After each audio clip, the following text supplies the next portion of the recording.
Bernie, you were saying that the staff stayed together. And Yeah, there were no leaks, and nobody wrote books, and no one. I mean, I have to give a lot of credit to John Doe for that. We really kept the secrets. I mean, it was a confidential proceeding, and none of us used it to self-aggrandize ourselves, to try to make money out of it, or just to try to become famous out of it. No one did that. That's very unusual on anything like that. On every other staff or special prosecutor's office, somebody's always writing a book to tell the inside story, which always puts them at the center of the inside story. None of us did that. That's a very interesting development. It showed the cohesive, unit that we had, and that's good.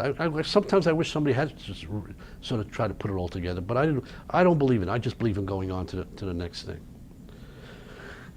Now you want to know what impact it had on my life? Look, on the one hand, I'm a lawyer. I've had a pretty good career as a lawyer. I was happy being as a lawyer. I went to a small firm which became very successful and continued to be very successful. And I would have gone back to the firm, as I did go back to the firm.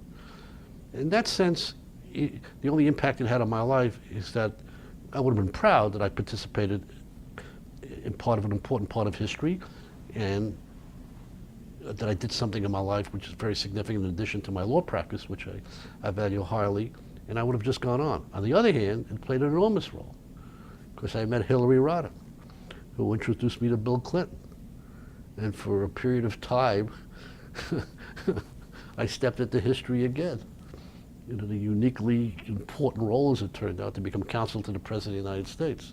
Something I would never have had an opportunity to do. It's a fluky thing. Probably, if I hadn't met Hillary and I hadn't met Bill Clinton, through Hillary, and then if I hadn't supported him all those years because I was afraid that Hillary would scream at me again if I didn't do it. So, and then of course when he was elected, I played a role in the campaign in 1992, a small role because I was busy on a huge case at the time. I was representing a law firm, case Scholler, at that time. So, and I became counsel to the president. Or I would have, if I hadn't become counsel to the president, I probably would have gotten some other position in government. In fact, I was offered other positions in government, but I became counsel, then I became counsel.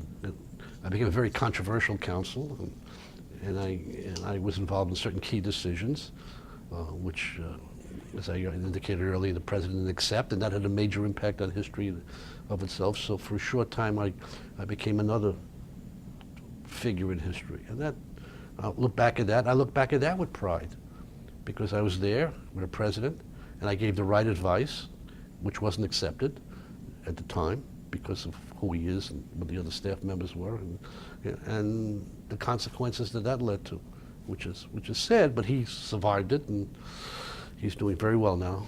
Our former president, as is our former first lady, who's doing even better in many ways. But I got to know them, but that's all because I accepted that job when Bob Morgenthau told me to really think about it when John Doe called me again. So it had an enormous impact on my life. I became a much more prominent figure in the country, which I wouldn't have been.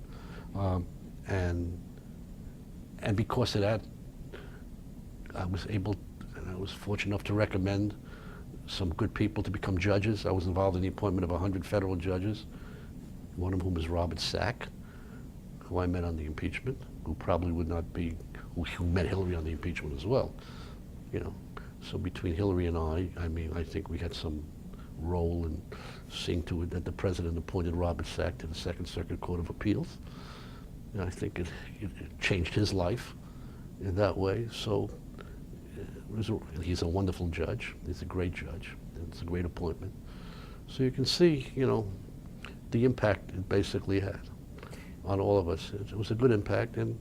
But just looking at the event itself, as I indicated just earlier, it's something to be proud of, to be a part of something that was done in the right way and worked and has been accepted by the country at the time, the country later on, and by history as the right thing to do. Did Hillary at the inauguration remind you of the story in the car? She must have at some point reminded you. It's delicious. No. I'll tell you that story. This I don't know if I told. I guess this will. when I went down to be interviewed, to meet Bill Clinton after he was elected president, I went to Arkansas to discuss what role I might play in the administration. And I went down to see him in the governor's mansion in Arkansas. And I got there early, not early, I got there and I waited for him. He was visiting the president of Mexico actually at the time. He was president-elect, he hadn't been sworn in yet. And he came back and I met him and we started talking, you know, about, I congratulated him. I guess I'd seen him before, but, and then Hillary walked into the room. Hillary was there too. So I'm with the president and Hillary, this president-elect and Hillary at this point.